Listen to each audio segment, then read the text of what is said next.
الرحيم يا أيها الذين آمنوا اتقوا الله حق تقاته ولا تموتن إلا وأنتم مسلمون واعتصموا بحبل الله جميعا ولا تفرقوا واذكروا نعمة الله عليكم إذ كنتم أعداء فألف بين قلوبكم فأصبحتم بنعمته إخوانا وكنتم على شفا حفرة من النار فأنقذكم منها كذلك يبين الله لكم آياته لعلكم تهتدون. دا دې ځنا د تاسیس الجماعت لپاره الله رب العزت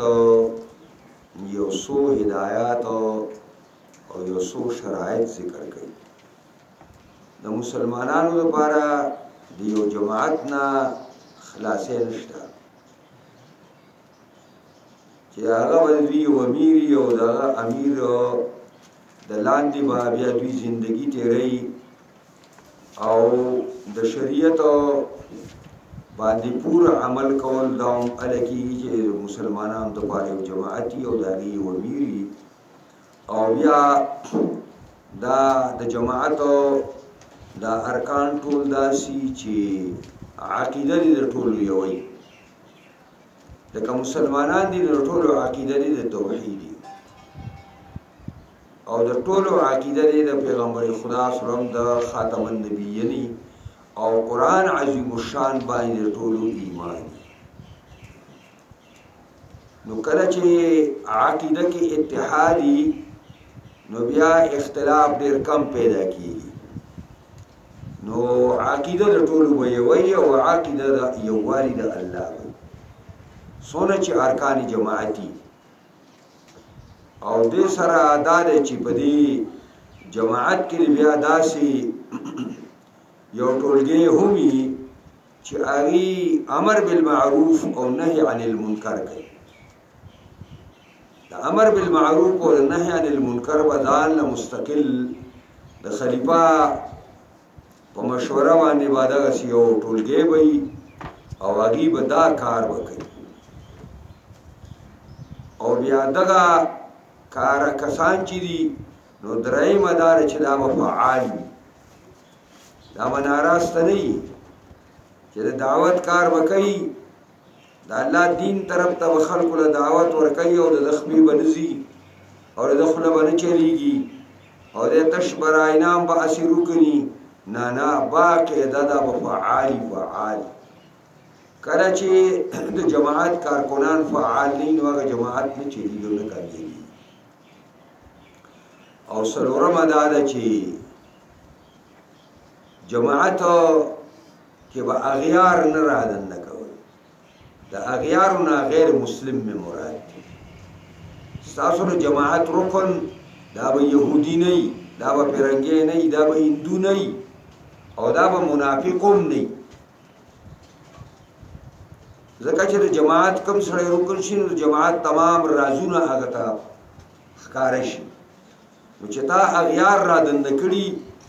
او بیا داسې اغیاري چې هغه ستا په بدای کې او تا ته په نقصان در کولو کې کمې نه کوي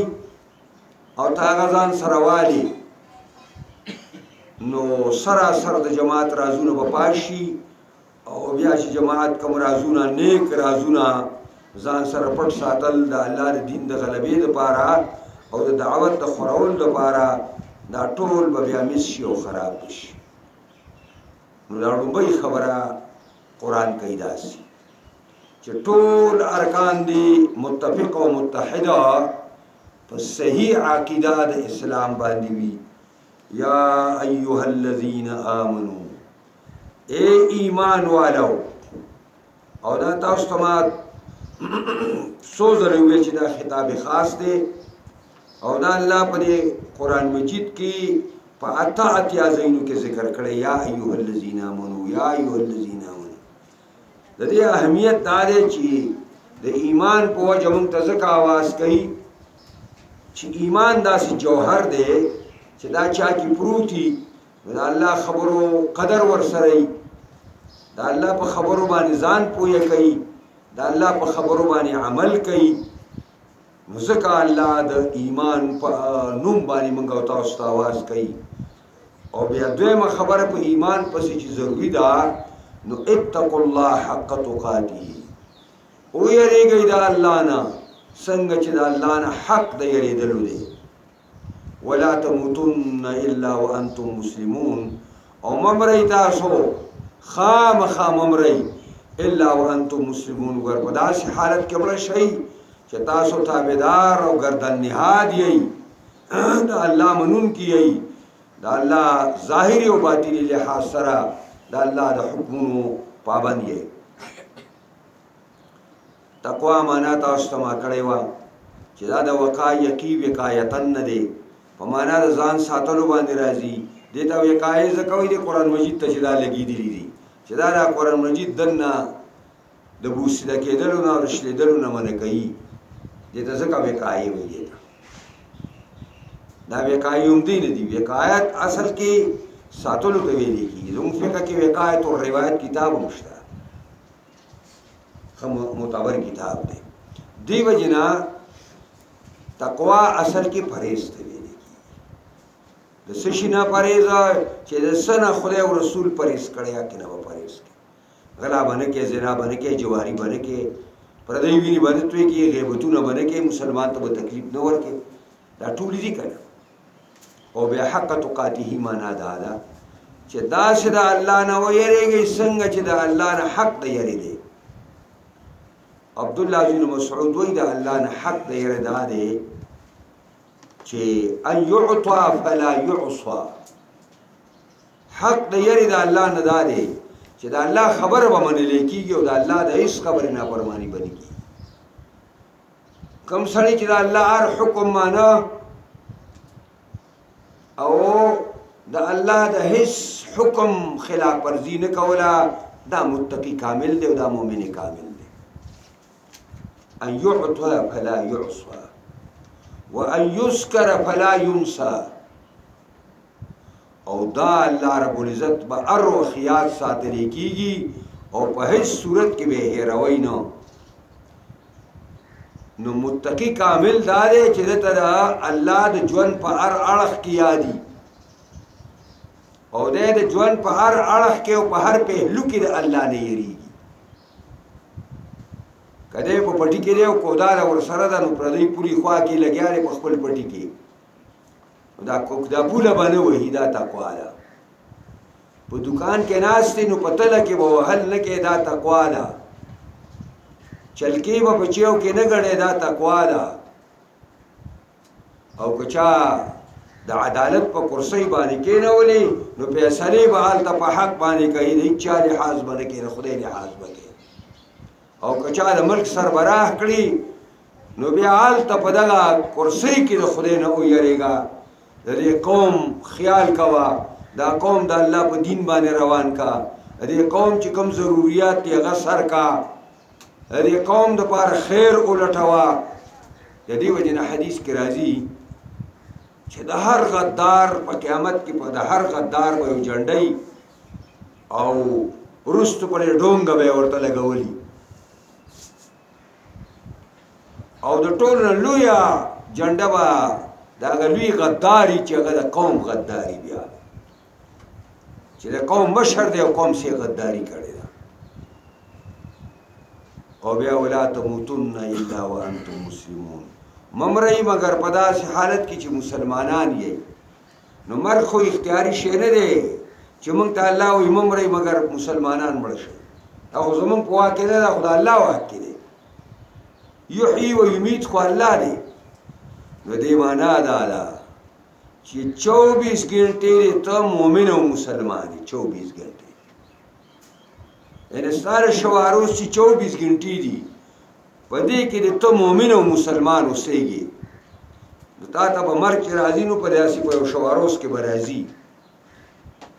او تا خدا قص کړی چې زه به هر شواروز د خدای تابعدار یم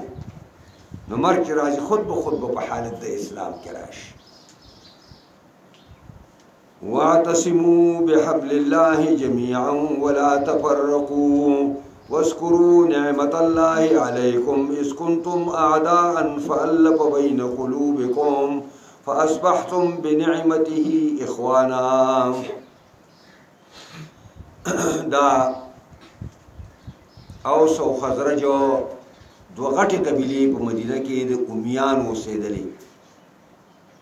درې قبيلې په کې د يهودو اوسېدلې.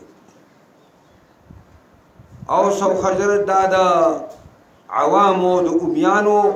قبيلې او ډېر زوروري قبيلې غټي غټي،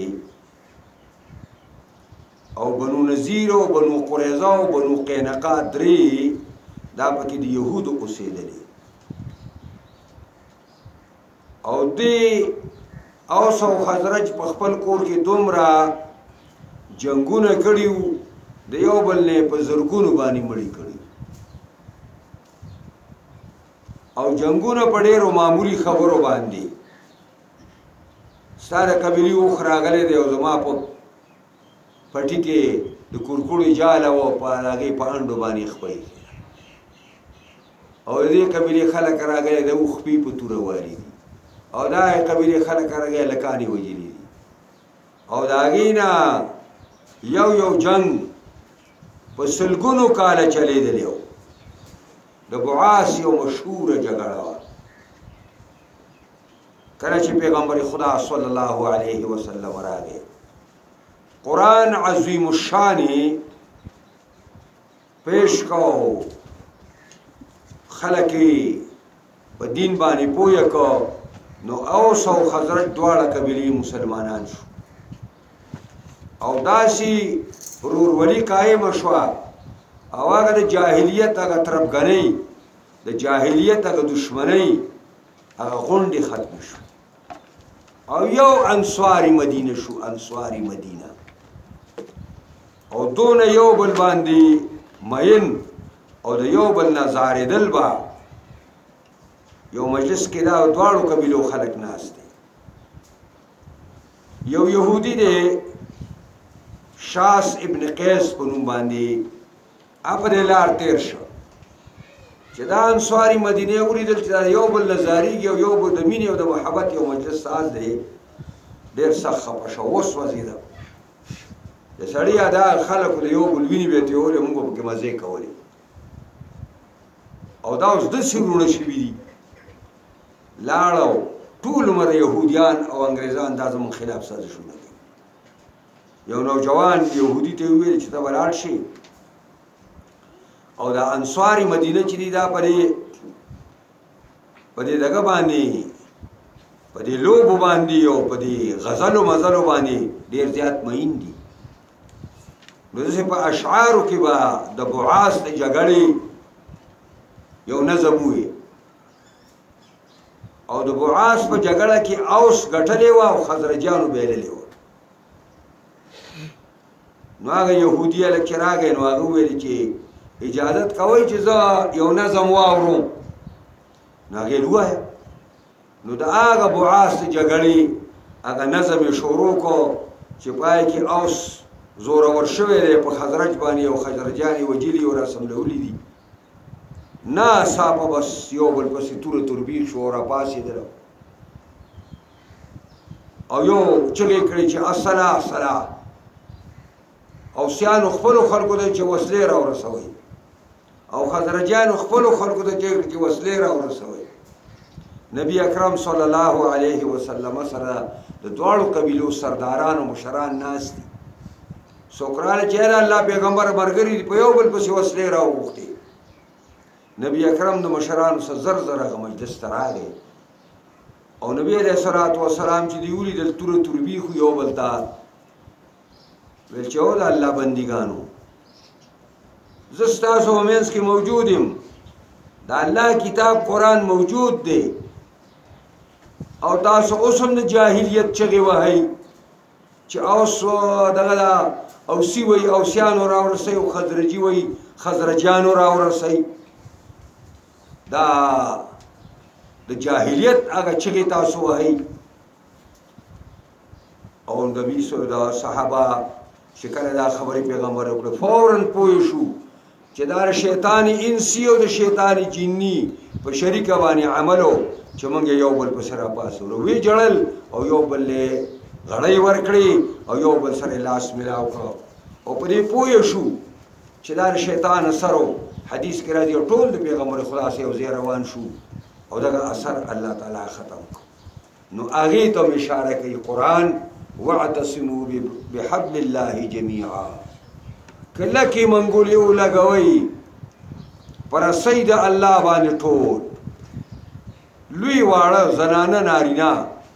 ټول د الله پر سید باندې کله کې منګولې ولګوي د حبل الله المتين په لوی حدیث دی او حبل الله المتين قران ته ویلې شوی قرآن دا اللہ دا سے رسیدہ چشلیدون کی ندا لن پہ سوام لہا قرآن کے اللہ ہوئی سرکی گنا شلی گنا نیغ با اللہ ترسی بل حدیث کی راضی دا قرآن دا اللہ پڑھے و بیاسترا یو سرد مخلوق سردے او بل سرد اللہ سردے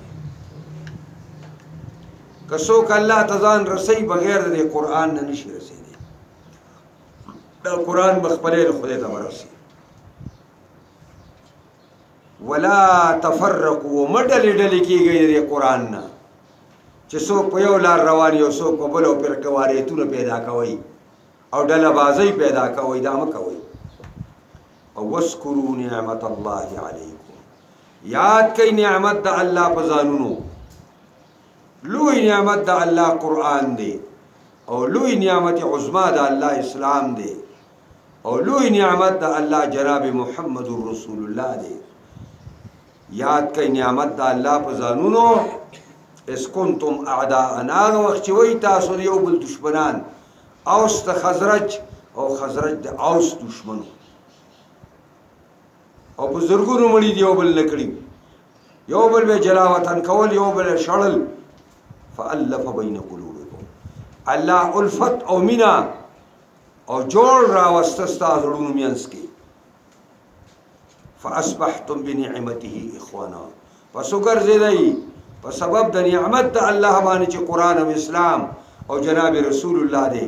اخوانا رونا د الله په نعمت ورو شوي چې سلام دی او قران دی او جناب رسول الله دی حالانکه د دې نعمت عظمانه مخ کی چې تاسو ته نور رسیدلې تاسو په ایمان نور راوړې نو تاسو حالت داسې وو وکنتم علی شفا حفرة من النار وای تاسو په غاړه د کندې د اور باندې د اور د کندې په غاړه باندې ولاړ وای شفا په فتحې سره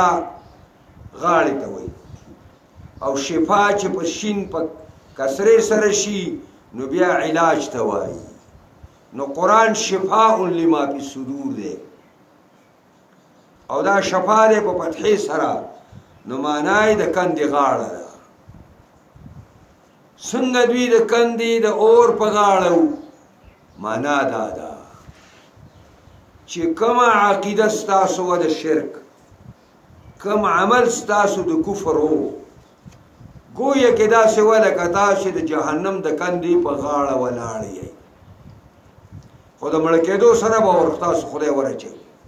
فانقذکم منها دغه غاړې د کندې د اور نه الله خلاص کړي د جناب رسول الله په وجه د قرآن په وجه د اسلام په وجه كذلك يبين الله لكم آياته دغه چې الله تاسو ته آیاتونه د قدرت بیانوي لعلکم تهتدون دې لپاره چې سبل اومه اوس د جماعت ارکان ټول با فعقیده توحید باندې خو په دې جماعت کې ټول ارسره دعوت نشي پیش کوله دا با داعیان په دې کې خلقي چې هغه به دا علم هم کړي او دا تدریب او تمرن به هم کړي چې دا علم مې ذکر به خلقو ته څنګه برسو ادعو الى سبيل ربك بالحکمت والموعظه الحسنه د خدای د دین چې بیانې دا او پر طریقه بیانې چې خلک دې متنفر نه کی علی رضی الله عنه وايي کوئی تاسو ډېرې جوړې خبرې مکوئ عوامو ته جوړې خبرې اسنه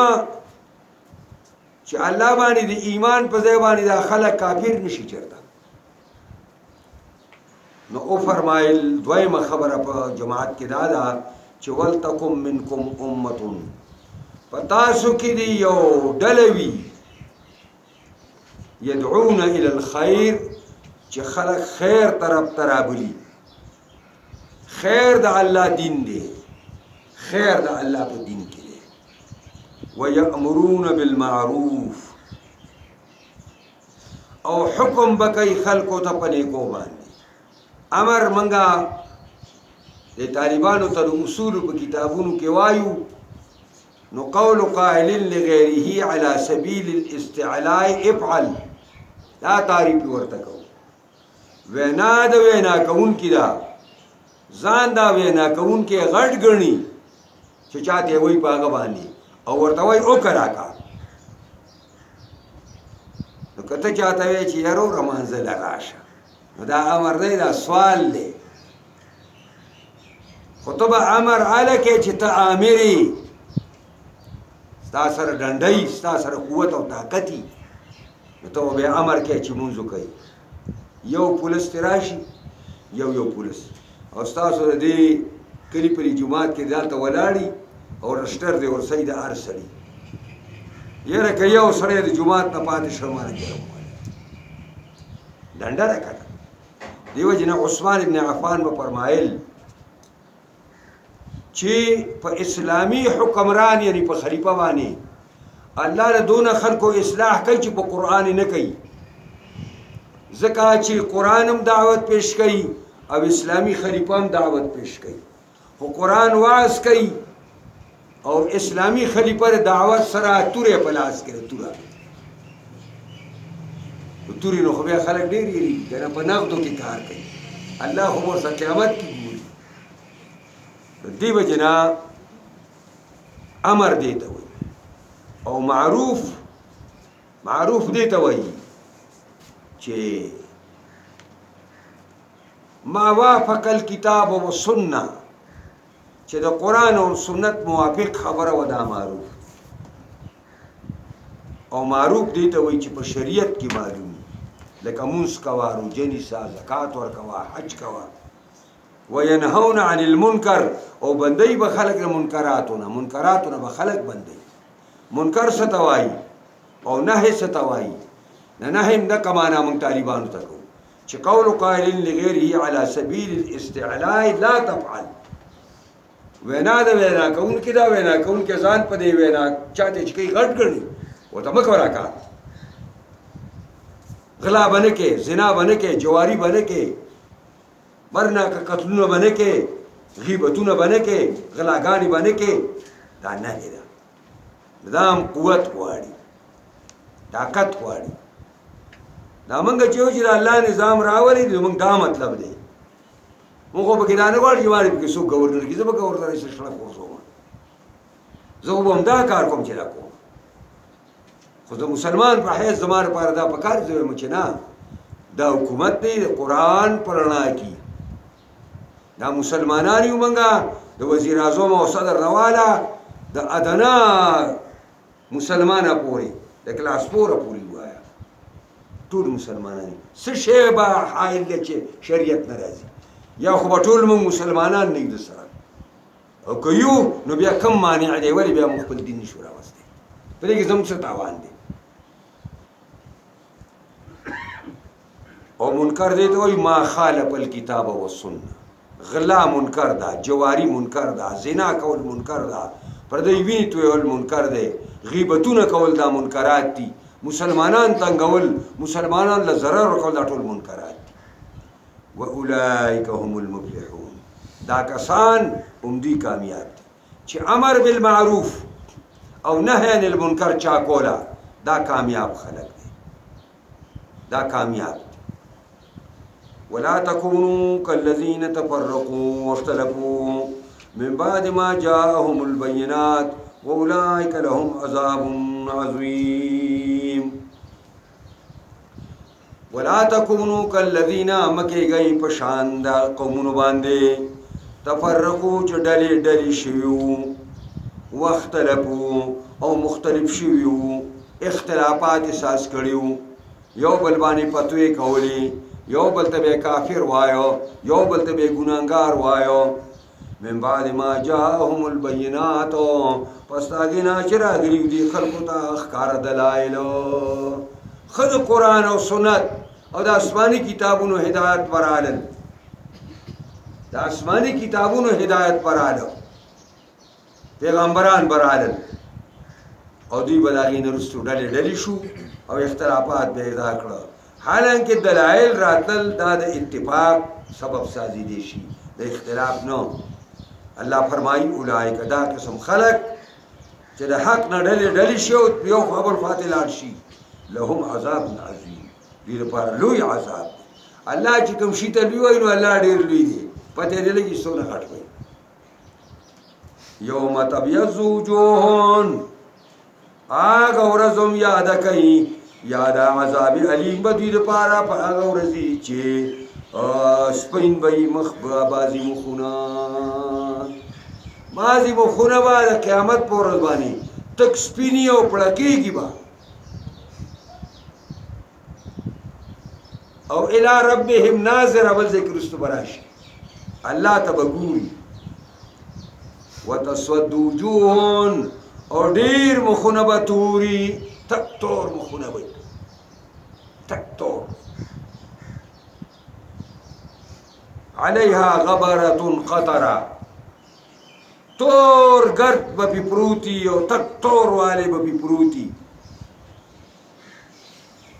دا اهل سنت والجماعت کم چې د الله او د رسول په پادار خلق د لګي مخونه وسپین او کم چې د الله او د رسول لار په خدای مخونه وتکتو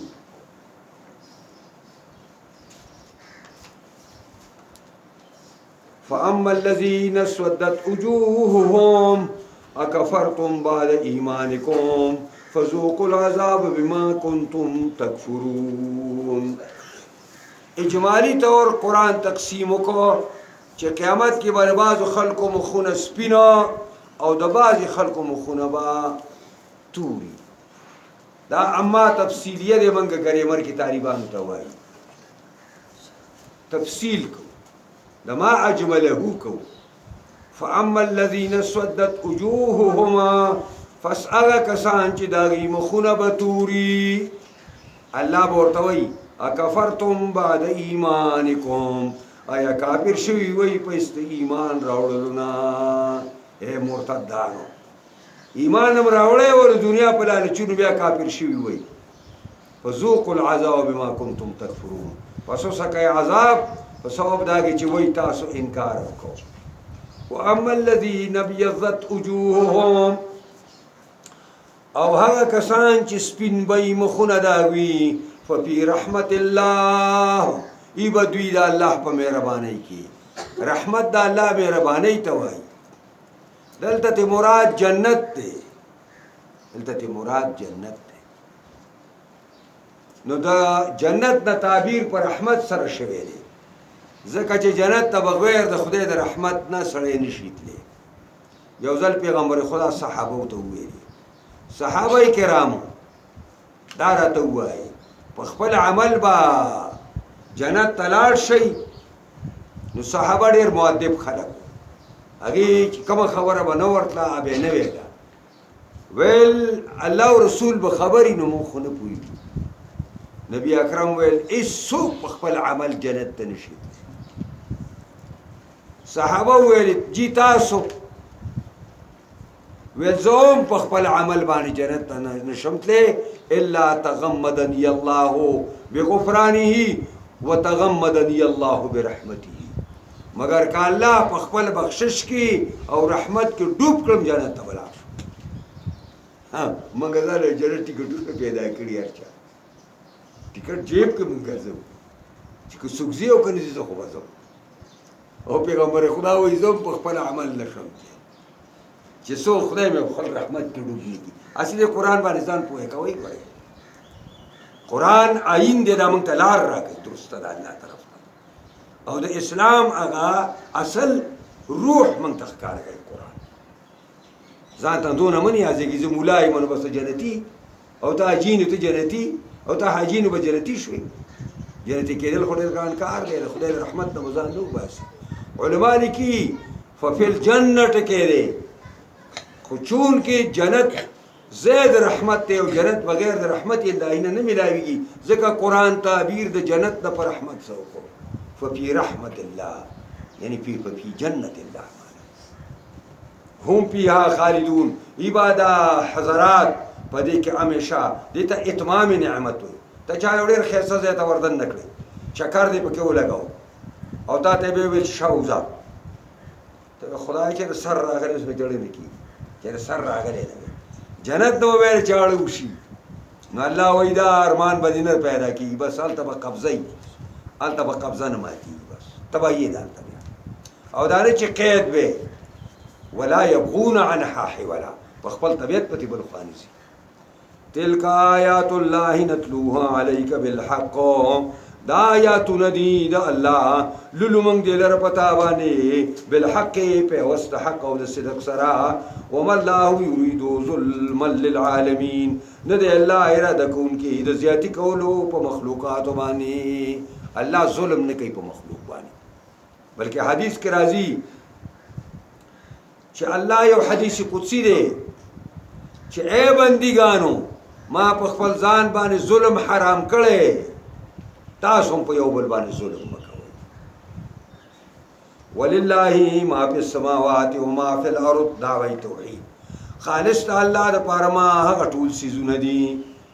څنګه د الله دي، خلقا پیدا کړي هغه، ملکن و ما ملکیت د هغه دی، تصرفا اختیارات په د هغې چلیږي هر یو څیز باندې. وما فی الارض، او هغه ټول شیونه هم د الله دي چې کوم په ځمکو کې دي. وإلی الله ترجع الامور، خالص الله ته واپسې د تمامو کارونو ده. اوس دې امت ته چې خیریت ملاو شوی دی نو هغه په دې خبره باندې ملاو دی چې دوی به امر بالمعروف او نهی عن المنکر به کوي. دې وجې نه روایاتو کې راځي او مشرانو صحابه او تابعینو دا خبرې موږ ته رسېدلي دي چې څوک په ځان په امت مسلمه کې داخلي دا الله شرط دی پوره کړي، شرط دی په امت مسلمه کې داخلېدلو او په امت محمدي کې داخلېدلو شرط دا دی چې ته به امر بالمعروف او نهی عن المنکر وکړي. موږ یو پلار یې ښه سړی دی، د چا نه د چا په ښو کې کار لري نه د چا په بدو کې کار لري. ما دا خو د بوډۍ زوی دی، ته دې ته ښه سړی وې چې خلک ښه کار کوي لاس ورسه وکړه ته هم کوه، او چې خلک بد کوي لاسونه یې ونیسه د بدۍ نه ته بالا ښه سړی. دا دی ته خو موږ په خپله پښتو کې د بوډۍ زوی وایي چې نه د چا په ښو کې کار لري نه د چا په بدو کوي، دا ښه سړی دی. دا بې خونده دی. امت محمدی کې د داخلېدلو شرط امر بالمعروف او نهی عن المنکر. ځکه وایي کنتم خیر امت اخرجت للناس، وی تاسو په علم د الله کې یو غوره امت. امتونه ډېر دي خو پیغمبر خدا ته حدیث کې الله ویلي دي چې انت خیر الرسل و امتک خیر الامم، کنتم خیر امت، تاسو غوره امت یئ. او غوروالي لپاره شرط څه دی؟ اخرجت للناس، د خلکو د اصلاح لپاره خدای دنیا ته رالیږلي. ګوره تاسو د خپل شان ته وګورئ، امت محمدي کې دننه کېدل دا ډېر لوی شان دی. الله وایي تاسو یو غوره امت وئ زما په علم کې، ما د خلکو د اصلاح لپاره دنیا ته راولېږلی. خو ستاسو د نیکۍ نښه به دا وي چې تأمرون بالمعروف، تاسو پیدا خلکو له عله ورکوئ چې تأمرون بالمعروف، خلکو ته به حکم کوئ په نیکو، وتنهون عن المنکر، او خلک به بندوئ د منکرات او بدونه، وتؤمنون بالله، او ایمان به راوړئ په الله باندې. اوس الله فرمایي ولو آمن اهل الكتاب لکان خیرا لهم، که چېرته ایمان راوړی یهودو نصاراو پر پیغمبر اخر زمان باندې او پر قرآن باندې لکان خیر لهم نو بدا دوی لپاره ډېر غوره منهم المؤمنون واکثرهم الفاسقون بعضی پدې کې اهلی کتابو کې مؤمنان دي او اکثریت پکې نافرمان او کافران دي. په دغه یهودو کې د عبد الله ابن سلام رضی الله تعالی عنه په شان لوی عالم د تورات مسلمان شوی دی او صحیح مسلمان او اکثریت د دې اهلی کتابو فاسقان. نه وګوره دنیا کې يهوديانو لور شو فرنګيانو ګوره ټول فاسقان چې کوم د فسق کار دی هغه مو په دنیا کې کوي، کوم د الله او د رسول د نافرمانی کار دی مو کوي. لن یضروکم هیڅ ضرر نشي رسول تاسو ته دا يهود او نصارا الا اذا مگر تکلیف دی خبرې تاسو خلاف پروپاګاندا وکړي. دا تنگ نظری دي دا خلکو نه لاسونه پرې کوي دا ښځه او سړی رجم کوي نو چې ښځه او سړی خپله ښځې خاوند شته او د سړي ښځه شته او دوی دواړه زنا کوي نو چې په کاڼي نه ولي په څه شي به یې وژني چې خپله ښځه شته خو بس د کار شوی دی که نه او د ښځې چې خپل خاوند شوی د هغې کار شوی دی که نه او د هغې باوجود دا په حرامو پسې ګرځي نو چې په کاڼو تې ساه نه وباسي نو په څه شي به تې ساه وباسي. دا خو اسلام دی زمونږ د زړونو ارمان دی خو زمونږ دا پښتو غیرت هم دا خبره کوي. نو نه ضرر نشي در کولی تاسو ته مګر صرف اذا معنی دا ده تکلیف دی خبرې به کوي پروپاګانډې به کوي. وان یقاتلوکم که او جنگی که چری جنگیږي دا کافران اهلی کتاب تاسو سره یهود او نصارا میدان ته رالل یولوکم الادبار وابړی تاسو ته شاګانې ثم لا ینصرون بیا ور دوی امداد نشي کېدی.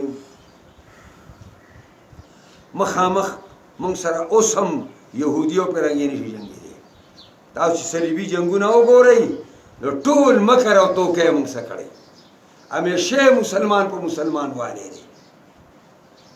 مخامخ چرته یو انګریز نه راغلی مسلمان له په میدان کې او نه یهودي او نه به راشي. قرآن وایي ویقاتلوکم یولوکم الادبار. کله هم تاسو سره میدان کارزار کې مخامخ شي شاګانې ورته کوي او تښتي به ثم لا ينصرون بیا ور دوی سه امداد هم نشي کېدی. مسلمانانو مخکې به هار پراته ضربت علیهم الذلة لازم شوه دی په دوی باندې ذلت او خواري. دوی دا یهود با همیشه ذلیلي پیغمبرانو ته تکذیب نسبت کړي او په سونو پیغمبرانو وجلي حقانی او ربانی علماي وجلي الله سپک کړي دي. نو نه بر دوی حکومتي په دنیا کې چې دوی حکومتي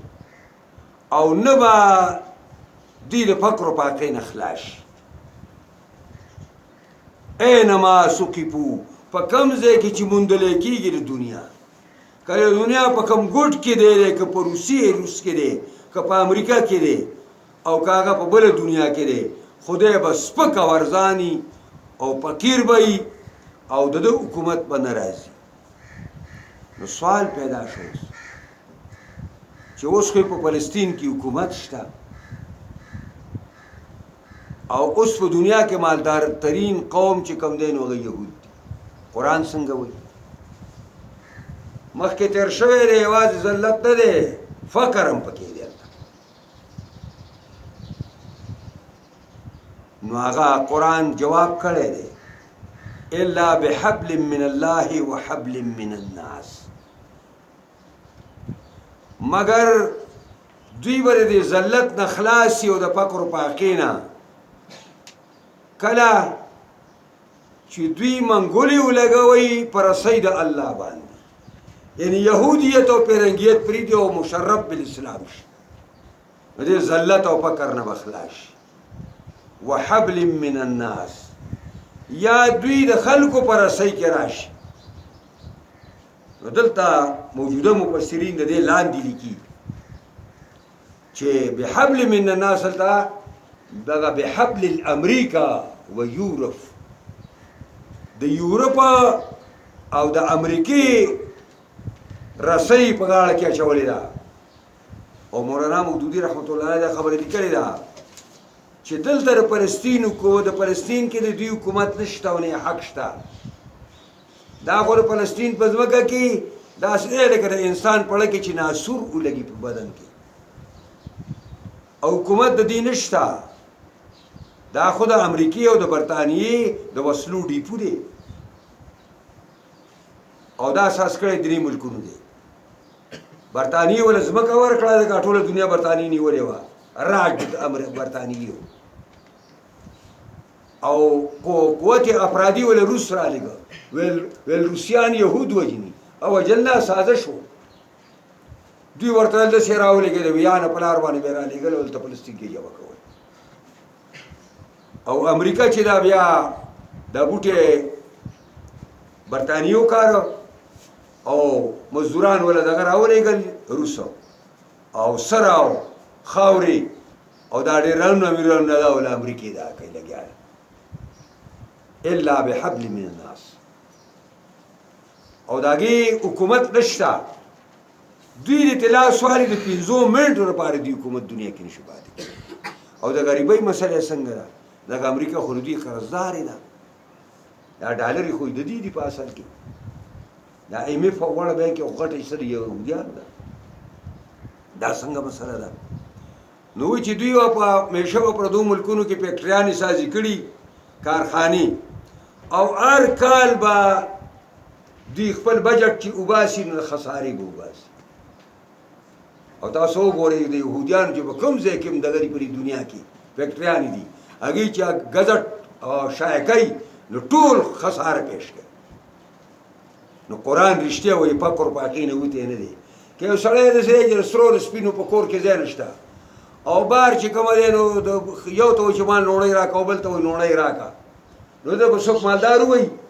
که ته فقیر وایي دقسې د یهودیانو مثال وضرب وباءوا بغضب من الله واپسو دوی په غصه د الله کې د باءو معنا کې مرتبل مخکې ورځو کې ویلو چې د باءو همیشدا په معنا د واپسۍ دی خو واپسي په شر کې چې نه دا پکې استعمالوي نو واپسي دی په غصه د الله کې دوی ته الله غصه دی ځکه تاسو غیر المغضوب علیهم وایو نو موږ وایو دا غیرت لري که مغضوب علیهم یهود دي وضربت علیهم المسکنه دلته مراده او لازم شوی دی پرې باندې فقر پاکا نو که دوی مالدار په حقیقت کې خو دوی به صدقا للقرآن ځان فقیر په دنیا کې ثابتوي ذلک بانهم دا په سبب دی چې د اهلي کتاب او کانو یکفرون بآیات الله او دوی انکار وکاو د آیاتونو د الله نه ويقتلون الانبیاء بغیر حقنا او وجل به پیغمبران په ناحق باندې ذالک بما عصوا دا په سبب د هغې باندې چې و دوی ګناهونه به یې کوله وکانو یعتدون و دوی د حد نه تېرېدونکي د حد نه تېر شي او تاسو ته دا یو مخکې تېر شوی نو ما درته هلته دا خبره کړې وه چې د هرې ګناه مخ سړی په مزه مزه علي دا وړوکي نه چې غل سازېږي نو دا کور کې اول د مور و پلار نه غلا کوي او بیا وروستو چې په خپله محله کې چرګوټې مرګوټې چرګه مرګه پټه کړي زړه نه وړه داسې رو بیا تحصیل کې غلا کوي بیا ضلع کې شروع کړي بیا صوبه کې بیا په اسلام آباد ته غلا دپاره شي دغسې د هرې ګناه مخ سړی په مزه مزه وي قرآن وایي دا د دې وجې نه چې دوی آیاتونو باندې کفر کوو او پیغمبران یې وجل او دا غټ دوه کارونه ولې کول دا دوه کارونه یې ځکه کول چې د پخوا نه دوی کې ګناهونه او د حد نه تېرېدل واړه واړه ګناهونه یې کول غټو ته یې لاس واچوي لیسو سوا نه دي دا اهلي کتاب برابرو دا یهودیان په خپل کور کې برابر نه دي ځینې پکې انتهایی شریان دي او ځینې کم شریان دي او ځینې پکې متوسط دي دلته به واقفو کې خبره خلاصه دې ځای نه بل کلام شروع کړو من اهل الكتاب امة قائمة يتلون آيات الله آناء الليل وهم يسجدون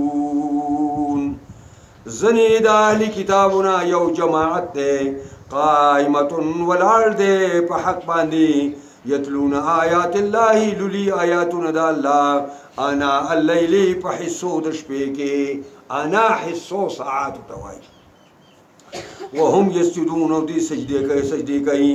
يؤمنون بالله واليوم الاخر ایمان راوړي په الله او پر ورځ قیامت باندې ويامرون بالمعروف حکم خی خلق ته پرې کو باندې وينهون عن المنکر او بندي خلق لا د منکراتنا ويسارعون في الخيرات او جلتی کوي د نیکي پکړنې کوي د نه جلتی کوي په نیکو کې اولئک من الصالحین دا کسان دوی چې کوم ده من الصالحین د نیکانو ندي حالانکه اهلی کتابونو لکه عبد الله علیه السلام او د غوند مرګرینو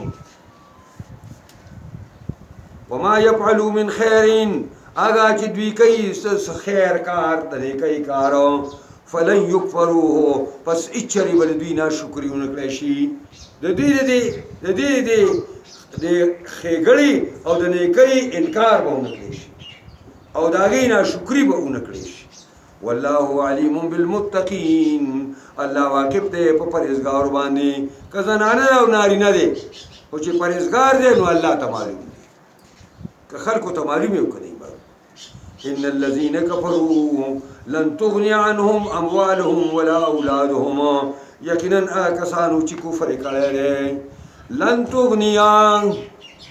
هیڅ پیدا باور نکي دوی ته ایس د پوون کې د دوی نه مالونه دوی ولا اولادهم نو بچي د دوی د دې مال لپاره او د بچو لپاره بس اوقات خلک دین پریدي او بي دینو پسيزي ګناهونه کوي او قتلونه اجرتي قاتلان سازي قسمه قسم ګناهونه کوي نو دغه مالونه او دغه بچي با هیڅ پیدا ورنکي دوی لرا من الله شيئا من عذاب الله شيء دلته عذاب ور سره پټ پروت دی اولئک اصحاب النار دا خلق مرګري د جهنميان هم فيها خالدون په دې جهنم کې ودي همیشه وسی مثل ما ينفقون في هذه الحياة الدنيا كمثل ريح فيها سر أصابت حرث قوم ظلموا أنفسهم فأهلكته وما ظلمهم الله ولكن أنفسهم يظلمون اوس کم خلک چې په دنیا کې اوسېږي مالدار او سرمایدار دي او د خپل مالونه دی لګیا دي خرج کوي خود دې دنیا د پاره خرج کوي آخرت ته پاره نه لکه کچاله ډوړی کوي دا هم د دنیا په نیت باندې کوي دا وزیر صاحب راولم دا صدر صاحب راولم او دا وزیر اعظم صاحب راولم او دا غړانه لري او دا غواګانی او میخه لري او په لکونو په کورونو په خلک لري دغه شي کې یو سړی خپل پیسې د باطل د قائمول ساتلو لپاره د باطل د راج کولو لپاره یو سړی خپل مال دولت د حق سرکوبۍ لپاره چې حق ختم شي دې لپاره لګي نو دا خرچه غلطه خرچه ده دې باندې ټول عمر به په قیامت کې جاړي نو الله مثال بیانې مثل ما ينفقون مثال د خرچي داګه کسانو چې خرچ کوي په هذه الحیات په دې ژوند دنیا کې خرچ کوي دې دنیا د پاره کوي څنګه مثال دی کمثل ریح پشان داګه باد دی فيها سر چې پای کې پاګي کې یخنی وی بردو سر معنا بردو او داسې سخت یخنی چې هغه د اور کار ور کوي فصل سبا کوي اصابت حرث قوم ورسیږي فصل له قوم ته داسې قوم ظلم انفسهم چې هغه قوم ظلم په ځان کړي دا ظلم د وجنه الله داسې سلی راوالي زي چې پای کې یخنی ده او یا پای کې اور ده او دا د یو ظالم قوم هغه فصل په تباہ کی په اهلکته دا باد لګي او دا فصل د ظالم تباہ کی تکسی مثال د غیر الله د راضی کولو د پاره د او د غیر الله د عزت د پاره خپل مال لګول تکسی مثال څنګه چې دې سړي تر دې فصل نه ذره بر پیدا میلاو نه شوه داسې به دې انسان ته چې دا لکونه کروڑونه روپۍ لګولي قیامت کې به ورته 20 روپۍ ثواب میلاو شي وما ظلمهم الله الله په دې ظلم نه دی کړی چې ده ته راده ورکړه پیدا نه ورکوي دا ظلم پې الله نه دی کړی ولکن انفسهم یظلمون لیکن دوی خالص په خپلو ځانونو باندې په خپله ظلم کوي یا دا آخري شرط دی د جماعت دپاره د مؤمنانو یا ایها الذین آمنوا لا تتخذوا بطانة من دونکم لا یألونکم خبالا ودوا ما عنتم قد بدت البغضاء من افواههم وما تخفي صدورهم اکبر قد بینا لكم الآیات ان کنتم تعقلون اے ایمان والو منی سی تاسو بطانتن رازدار من دونکم سوا د مؤمنانو نه ځان له سیکرټري نیسي ځان له مشیر نیسي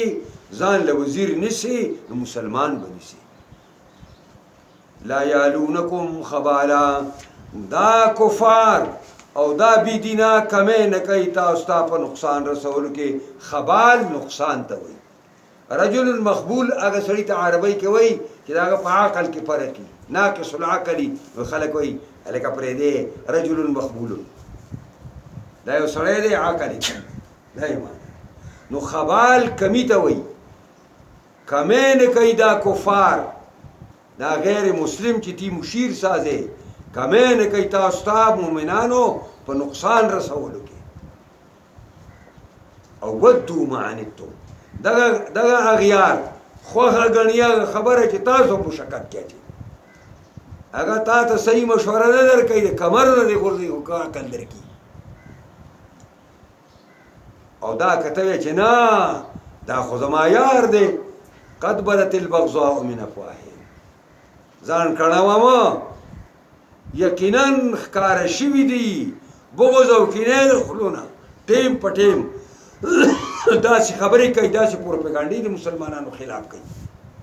وما تخفي صدورهم اکبر کما بغض او کینه چې پټۍ سینه نه دي اغیارو اخو ډېره لویه ده د هغو د بیان نه بار ده قد بینا لکم الآیات یقینا بیانو موږ تاسو ته آیاتونه د قدرت ان کنتم تعقلون کوي تاسو د عقل نه کار اخیستونکي دا د حضرت عمر په زمانه کې حضرت مغیرہ بن شعبہ رضی الله عنه د کوفی گورنر دی نو آلتا یو غیر مسلم عیسائی دی او په حساب کتاب کې ډېر زیات ماهر دی ریاضی کې ډېر ماهر نو هغه ورته وایي چې یاره جی دلته یو غیر مسلم دی او که زه یې ځان سره سیکرټري والم نو څنګه وایي نو هغه ورته ویلي چې سیکرټري واخیسته نو بتوانه من دون الله باندې نیولي او ورته چې او د الله بندګانو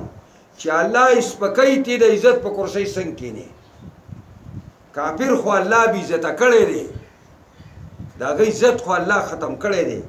تی د عزت په کرسۍ څنګه کښېنې هغه ویل چې ډېر ماهر دی نو حضرت عمر رضی الله عنه ورته فرمایل ما ته نصراني په ما ذا تفعلو زما پرس کړه دغه نصراني مردار شه بیا به څه کوې چې ته زما حکومت په غیر دنه نه چلېږي چې دا مردار شي بیا به څه کوې ما ته النصرانیو په ما ذا تفعلو موږ دین هم خبر نه یو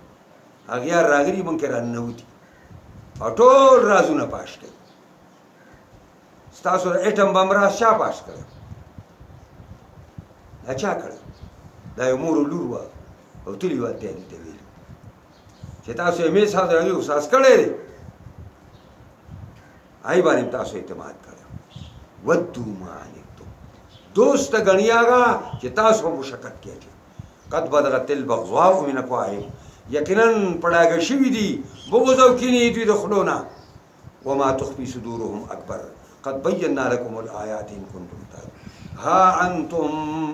ها انتم اولائی تحبونهم تاسو دا کسان یې مینه کوئ د دې اغیارو سره د دوستۍ لاس وله ورکوئ مینه ورسره کوئ او د هغې نه خبرې ولا یحبونکم هغوی مینه نه کوي تاسو سره ته پې ورسوری شوی هغه درته په ډېر کم نظر هم نه ګوري وتؤمنون بالکتاب کله تاسو ایمان راوړئ د الله په کتابونو ټولو باندې اے مومنانو تاسو خو تورات منئ انجیل منئ زبور منئ تمام آسماني کتابونو صحیفې منئ قرآن منئ او یهودی دی وایي زه تورات منم نور نه منم پیرنګی دی وایي زه انجیل منم نور نه منم ستا د هغه سروغه څنګه راځي ستا د هغه یارانه په سره وإذا لقوکم قالوا آمنا کله چې میلاو شي تاسو ته نو وایي ستاسو د خوشطبۍ دپاره چې موږ هم ایمان راوړی دی دا هغه منافقانه ایمان دی وإذا خلو کله چې ځان لشي ستاسو د هغې سره په مجلسونو کې نه یئ او کفار او منافقان او اهل کتاب ځان له مجلسي نعزو علیکم الانامل من الغیظ چیچی چکونه لګئ علیکم په تاسو باندې یعنې ستاسو خلاف په خپلو ګوتو باندې چکونه لګئ د غصې نه دا چا لګئ یاره خو چې کله به غرق شي او کله ورته واشي دا خپلې ډکونه ګوتې چیچي قل ته ورته ووایه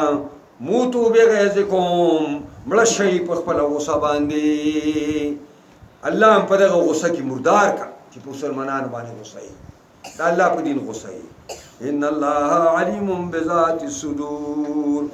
یقینا الله واقف دی په رازونو د سینو باندې ان تمسسکم حسنة تسؤهم وان تصبکم سیئة یفرحوا بها وإن تصبروا وتتقوا لا يضركم كيدهم شيئا إن الله بما يعملون محيط د دې د بغض او د کینې غټه نښه دا ده چې ان تمسسکم حسنة کوم معمولي غوندې نیکي تاسو ته ورسي ښه حالت درته راشي معمولي غوندې لکه مسلمانان یو معمولی غوندې کامیابي په یو طرف کې د دنیا یا د آخرت حاصله کړي نو تسؤهم خفه کوي دی لرا دا معمولی نیکي به هم خدایه موږ ویل دا به خدای غر کې ښه راته کلک کړه مؤمنانو باره کې وایي چې موږ ویل دا به خدای غر کې ښه موږ ته کلک کړه وإن تصبکم سیئة او که ورسېږي تاسو ته بدحالي چېرته بیماران شئ شهیدان در کې وشي یو هزیمت او میدان وبیلی نو یفرحوا بها خوشحالي کوي بل شکر دی دین اخلاص وکړو چې غرق شي دا منافقاني ده وإن تصبروا وتتقوا که صبر کوئ تاسو په اذیتونو او تکلیفونو باندې وتتقوا پرهیزګاري کوئ د ناروا او د ګناهونو نه لا یضرکم کیدهم شیئا ضرر به در نه کي تاسو لا تدبیرونه او چلونه د دوی حساب ان الله بما يعملون محيط یقینا الله دې پاګي چې دوی کوي ګیرا چونکې اوس د دې ځنا تقریبا پوره شپږ آیاتونه د 21 نمبر آیات نه چواله د 121 نمبر آیات نه نو شپږ آیاتونو پورې چې موږ نن زوس دا ټوله به احد غزا ذکر کی او داغي درسونه وي او په دې مینس کې با د بدر غزا ته اشاره راشي اشارتن به پکې او ضمنن به پکې د بدر غزا ته اشاره نن به موږ په هغې باس نه کوو موږ به باس نن د احد په غزا باندې کوو